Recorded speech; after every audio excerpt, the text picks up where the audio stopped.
come to take the throne. To conquer world powers, bring Jacob home. I'm quarterbacking like Jake DeLone. Like Mount Rushmore, I got a face of stone.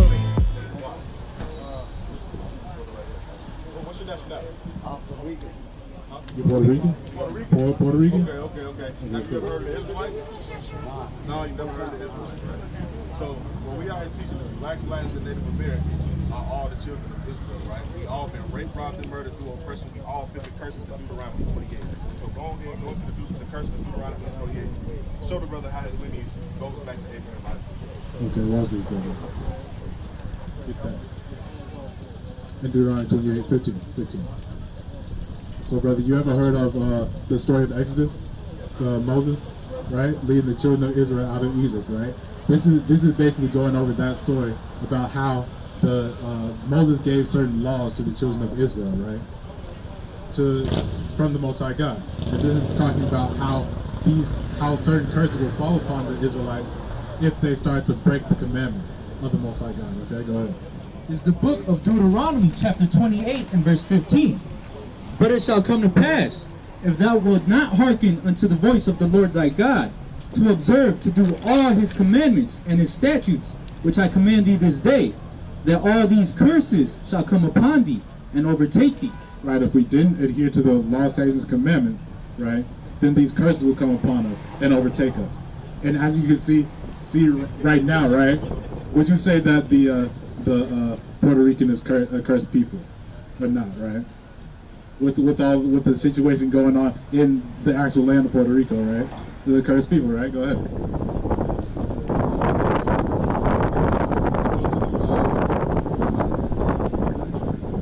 Is the book of Deuteronomy chapter 28 and verse 46. And they shall be upon thee for a sign and for a wonder, and upon thy seed forever. Right, these curses are going to be upon you for a sign forever to show you who you are according to the Bible. Now go ahead and get 68. Okay? This is the book of Deuteronomy chapter 28 and verse 68. Before you do that, have you heard of the conquistador coming over here in 1492, right? The Columbus and them, right? So do you know who was the first people that he put into slavery when he came over to America? You don't recall, right? Yeah, the Taínos, right? That's right. He took the Taíno Indians into slavery from off the island of Puerto Rico, right? He took about 300 back with him to Spain to serve slavery, right? And after that, everything tumbled down, where he warred against the Puerto Rican, the Taínos, right? And that's 6 years now. They put y'all in slavery. The conquest of Christopher Columbus says Christopher Columbus believed that Indians would serve as a slave labor force for Europeans, especially on the sugarcane plantations off the western coast of North Africa. Convinced that the Taíno Indians of the Caribbean would make ideal slaves, he transported 500 to Spain in 1495. See? 500 to Spain, right? Going straight into what we were about to go into. Some 200 died during the overseas voyage. Thus, Columbus initiated the African slave trade, which originally moved from the New World to the Old rather than the reverse. By the beginning of the 16th century, Spain's experiments in enslaving Indians were failing.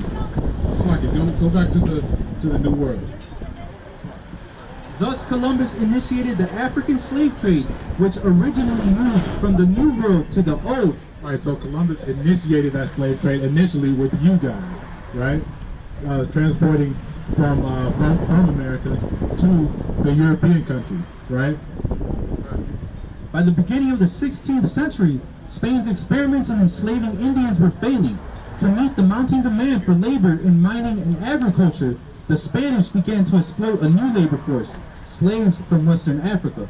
Right. So because they weren't getting enough labor out of you guys, right? They started to, in the 1600s, they started to have this idea that they would take us, right, the West Africans from West Africa, and have them serve slavery along with you guys, right? In all the lands that they took y'all to. Go ahead.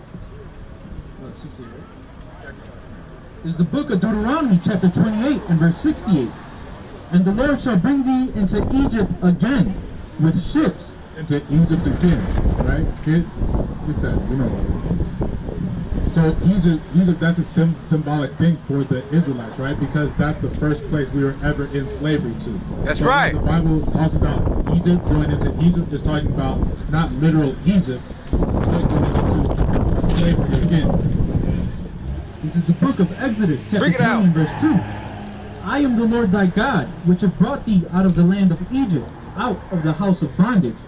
Right there, see? The land of Egypt symbolizes the house of bondage, okay? Now pick that up in Deuteronomy 28. And the Lord shall bring thee into Egypt again The house of bondage into slavery, right? with ships.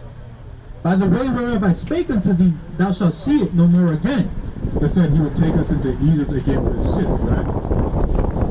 In ancient Egypt, it doesn't take a ship to get from Egypt to Israel. Right. Because the Israelites, according to the story, we walked out of Egypt, right? So we wouldn't need a ship to get back into Egypt. So just further proving that this isn't a literal Egypt, it's a spiritual Egypt, right? Slavery. By the way whereof I spake unto thee, thou shalt see it no more again. And there ye shall be sold unto your enemies for bondmen and bondwomen, and no man shall buy you. Right, we'll be sold for bondmen and bondwomen. Just like it was just talking about in that document, right? We're being sold into slavery. We're getting first the Puerto Ricans, the Taino, right? And the rest of Latin America after that. And then we came into the picture. Okay? This is the book of Deuteronomy chapter 28 and verse 48. This will be another curse that will come onto the 10 tribes that were over here in the Americas. Therefore, 49. Deuteronomy chapter 28 and verse 49. The Lord shall bring a nation against thee from far, from the end of the earth, as swift as the eagle flieth. As swift as an eagle flieth, right? Do you know the national symbol of Spain? What is it? You heard it, right? It's an eagle, basically. That's right. You know, right? Basically, the national symbol of all these white countries are eagles when you go into it, right? Because America is the same thing, right?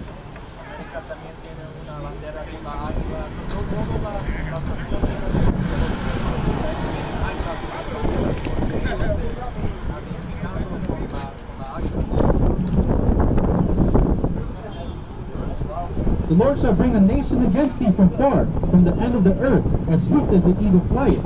A nation whose tongue thou shalt not understand. All right, we didn't understand the tongue of the gringo when he came over here, right? That's right.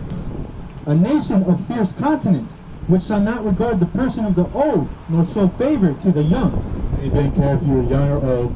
You're going into slavery. You're getting put to death. Right? You're getting your baby ripped out of your womb. That's right. Supporting the stones, right? You were they'll do anything and everything to you, right? And ye shall eat the fruit of thy cattle and the fruit of the land until thou be destroyed. Now Revelations 11. This is so further about this spiritual Egypt and prove that it is America, right? As we know today. This is the book of Revelation, chapter 11 and verse 8. And their dead bodies shall lie in the street of the great city, which spiritually is called Sodom and Egypt. Right, so this should be evident, especially in these times, right? Because you know what's been going on the past couple weeks, right? With all these riots and all these protests about the brother George Floyd. His dead body was literally lying in the street, right? Of this city we call Egypt, right? Spiritually Egypt, because who got the dollar on? No dollars? No dollars? On the back of the dollar bills, you basically see an Egyptian pyramid with the all-seeing eye on top, right? This place, the white man looks at this place as a spiritual Egypt. That's right. Right? Even when you look at the White House, right? The obelisk in the White House, that comes from Egypt, right? Even the whole court that they got set up is based off of Pharaoh's court in Egypt. That's right. Right? This is the book of Revelation, chapter 11, verse 8. And the eagle. For the audience too, what he was talking about. And their dead bodies shall lie in the street of the great city, which spiritually is called Sodom and Egypt. You know what Sodom was about? Sodom, when you go into the Bible, Sodom is about basically lawlessness and just chaotic behavior. Right. And it's primarily known for its homosexuality. Right? So when you look at America, it's basically the same thing, right? You got homosexuals running around all over the place, right? Freely, and people living just lawless, right? Without any type of moral code, right? Trying to live off of what their own selves call good or bad, right?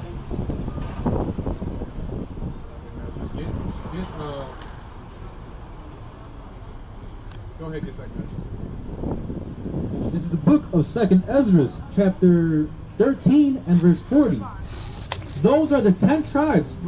So this is going over how your people got to America, right? Because y'all didn't just originate in the Americas, right? Right. Y'all got over here in ships because you got certain documents, native documents from Native Americans talking about how they came over here through the east, right? They came over here basically from Florida, right? They landed in Florida and then migrated out from there, spread out from the east to the west, right? ¿Sabes lo que es un ibarito?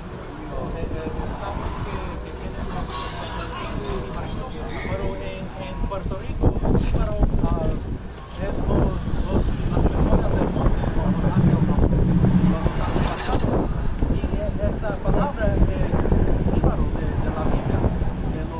Los puertorriqueños, los taínos, eran íbaros de Jerusalén, donde ellos vinieron. This is 2nd Ezra, chapter 13 and verse 40. Those are the 10 tribes which were carried away prisoners out of their own land in the time of Hosea the king, whom Salmanassar the king of Assyria led away captives. And he carried them over the waters, and so came they into another land. Right. So basically, it's going over how the Assyrians took you in Israel when we were still back in Israel in our land. They took you over captive into Assyria. Right. But they took this counsel among themselves that they would leave the multitude of the heathen and go forth into further country which never mankind dwelt. And go forth into further country, right? Where never mankind dwelt. Nobody was dwelling in the Americas at this time, because when you get to Columbus, even he's talking about this the new world, because everything else has been discovered already. Right. Everything else, the Asia, Africa, Europe, all the three main parts of the world have already been discovered. And America was supposed to be called the fourth part, right? Because nobody knew about it but us, but you guys, right? The only ones that settled it. Where never mankind dwelt, that they might there keep their statutes which they never kept in their own land. And that was what the original plan for y'all was to do, right? Come over here and keep the law, statutes, and commandments. All right, like as in the Bible, when you go into certain native tribes customs, a lot of it stems from the Bible, right? When Columbus came over here, he even brought the fringes on those garments right there, right, on those ponchos. That comes from the Bible, right? And people don't even know that, But yeah, when Columbus came over here, he even brought Hebrew translators with him, because he knew that y'all were the Israelites, according to this book of Ezra right here, right? He knew exactly what he was coming over here to get, right? Go ahead. That they might there keep their statutes which they never kept in their own land. And they entered into Euphrates by the narrow passages of the river. For the Most High then shewed signs for them, and held still the flood, till they were passed over. For through that country there was a great way to go, namely of a year and a half.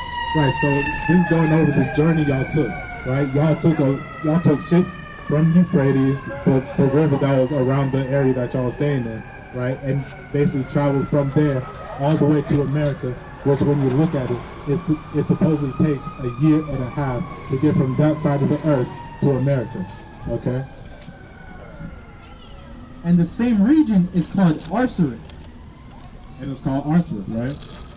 Arsareth basically means an unknown land, right? So this America was an unknown land to us, right? Because we traveled to America to get gold and things like that, get certain resources and stuff, but no one ever lived here. So this is the first time people are coming over here to live here, right? So this is an unknown land. This is the Jewish encyclopedia for the word Arsarit. The name of the land beyond the great river, far away from the habitation of man, in which the 10 tribes of Israel will dwell, observing the laws of Moses until the time of the restoration. According to Esdras, Columbus identified America with this land. Columbus identified America, because this is the place across the ocean, right? From the east side, right? So America is that land Arsarit, okay? Now get Genesis 14, not Genesis 14, Genesis 49, right?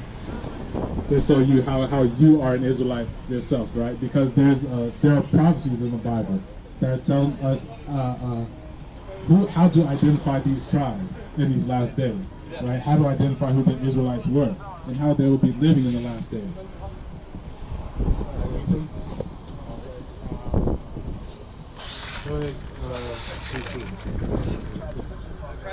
This is the book of Genesis, chapter 49 and verse 2. Gather yourselves together and hear, ye sons of Jacob, and hearken unto Israel your father. Actually, I'll read it. I'll start at 1. And Jacob called unto his sons and said, gather yourselves together, that I may tell you that which will befall you in the last days. Yeah, so this is Jacob gathering all his sons together, right? Talking about what's going to happen to these people in the last days. What's going to happen to these tribes of people in the last days, all right? Go ahead. This is the book of Genesis, chapter 49 and verse 22. Joseph is a fruitful bow. All right, Joseph, talking about the Puerto Ricans. We're talking about the Puerto Ricans and the Cubans, right? Because y'all are brethren. Y'all are the tribe of Ephraim and Manasseh, right? That's right. On right here, boom, boom. That's it. Puerto Rico and Cuba, right? Go ahead. Joseph is a fruitful bow, even a fruitful bow by a well, whose branches run over the wall. Right, so dealing with that fruitful bow, that's basically talking about a fruitful tree, right? These are trees that bears a lot of fruits and very plenteous, right? Basically talking about how the Puerto Ricans, right? Y'all get a lot of kids. Y'all make a lot of babies, right? Right. So much so that the island of Puerto Rico is actually packed, right? And y'all start to move to America to New York and Florida and things, and because the island of Puerto Rico was so big, it was so full, right? They even tried to say that they had eradicated the Taino Indians, but even though they left them at such few numbers, they were able to repopulate because of that blessing that Joseph would be a fruitful boy. Right. See? The archers have sorely grieved him and shot at him and hated him.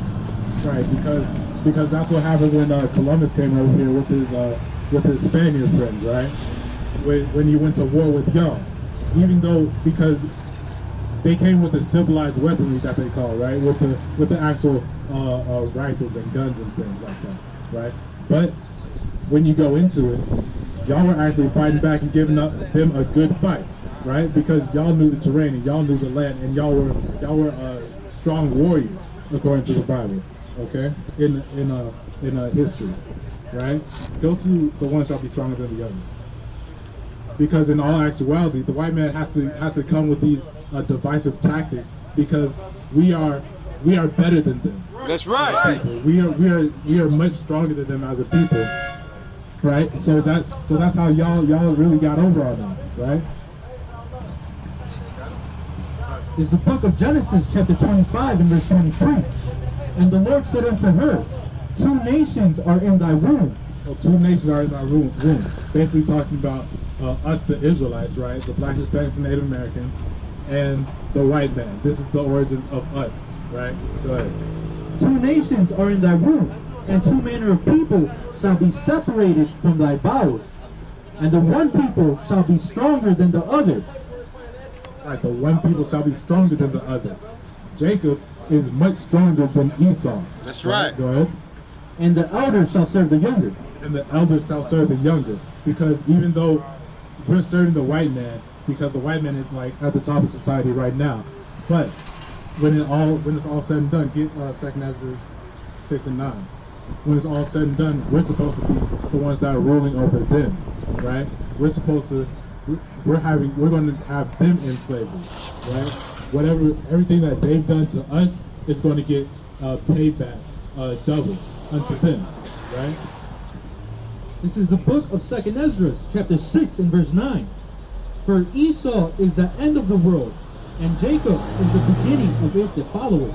Right. What do people say that these are the times of the end of the world, right? These are the end times, right? So, and the white man's ruling right now, right? So the end of the world is going to end with Esau, but the beginning of the new world, that's going to start with us, right? The Russians, the Chinese think that they're going to come and take over the earth after the white man's done, right? But the Israelites are going to be the ones that are reigning on top. Right? That's right. Through who the world calls Christ.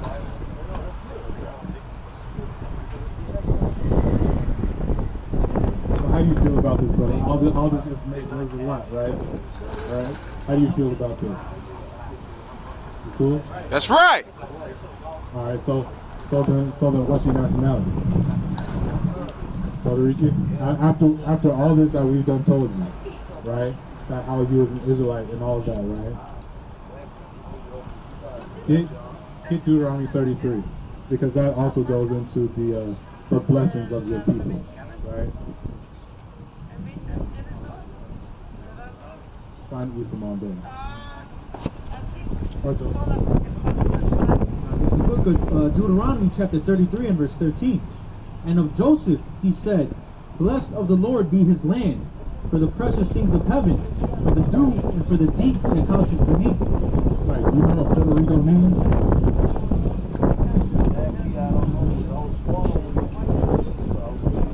Okay, that's understandable. Okay, well, Puerto Rico, basically, it means port of riches, right? That's what the Spaniard called it when he came over here. It's basically the port of riches because that land was so fertile, right? There was so much gold down there that when the Spaniard tried to take it back, some of the ships sank, right? They couldn't even take all the gold back. That's why they got all that gold in the ports of Puerto Rico at the bottom of the ocean down there, right? And for the precious fruits brought forth by the sun, and for the precious things put forth by the moon. Because it was a fertile land, right? It was a fertile land, with a beautiful land, Puerto Rico, right? That's right. And for the chief things of the ancient mountains, and for the precious things of the lasting hills. Talking about the precious minerals that y'all got down there, right? The fertile land. So, brother, after hearing all that, right? What is your nationality?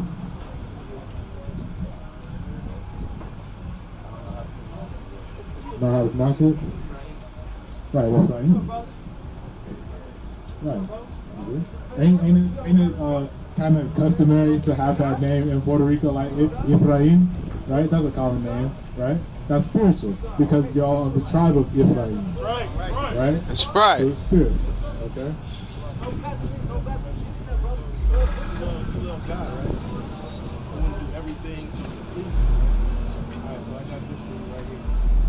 The graven, this is Deuteronomy 7 and 25. Bring it out. The graven images of their gods shall you burn with fire. Thou shalt not desire the silver or gold that is on them, nor take it unto thee, lest thou be snared therein, for it is an abomination to the Lord thy God. So if you really, really love the Most High, you need to destroy that image right there. You need to take that off and throw that away. That's right. You got to get you a lily. You got to get you one of these, a pomegranate. You know, you got to get one of those.